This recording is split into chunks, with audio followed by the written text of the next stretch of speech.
Diyos sa pastor namin ito. Amen. Porma ang bagito, galaw ang Kristo. Amen. Mga nagtamang pabagsakin ito, iiwan ang paralitiko, lawak, talas at talino, karagatang Pasipiko.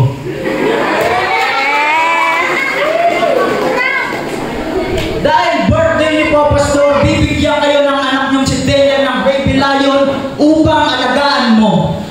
Si Delia ay pansamantala munang magiging alipin mo. Itututbrush niya ang ngipin mo.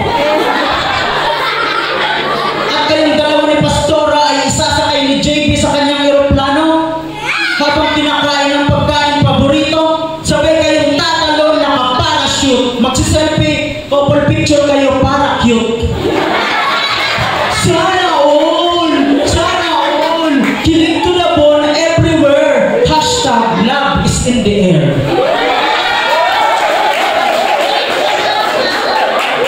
Kakantahan kayo ni Kisha hanggang sa boses ay mamaos. Hindi na kumulayan ni JP ng black kiwi ang brown mong sapatos. At ipapanalangin ka ni Pastora ng taimtim. Ang iyong pawis ay nawalang battery ba? Ang iyong pawis ay Bulgana Extreme. Saan nga ba galing si Pastor? Sa puso ng Diyos. Sa puso ng Diyos. Bagamat nadagdagan ng edad, ngunit yung pananampalataya hindi pa ubos. Kakaunti man ang naniwala sa revelasyon ng Diyos, narrow is the gate, kaya majority lost. Ha?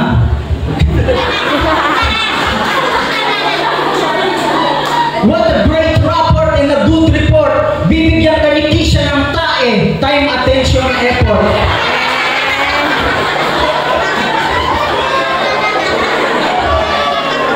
Mga walang alam sa eschatology, sabat ng sabat. Kitang-kita naman na yung shine ng last day, bakat na bakat. Don't touch the anointed. Yung mga guardian angel ni Pastor, kalat-kalat.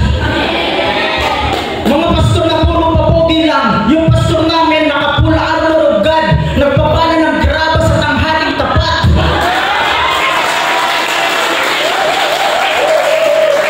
Handa na sa gera, hindi mukha, pero may pera. Mga good record siya, hindi mabilang parang buhangin sa Puerto Galera.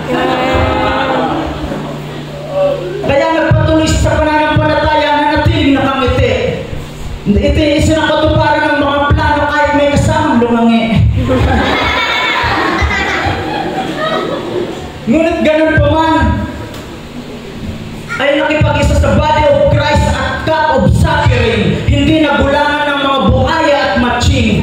Walang balakid sa daan na kamaso.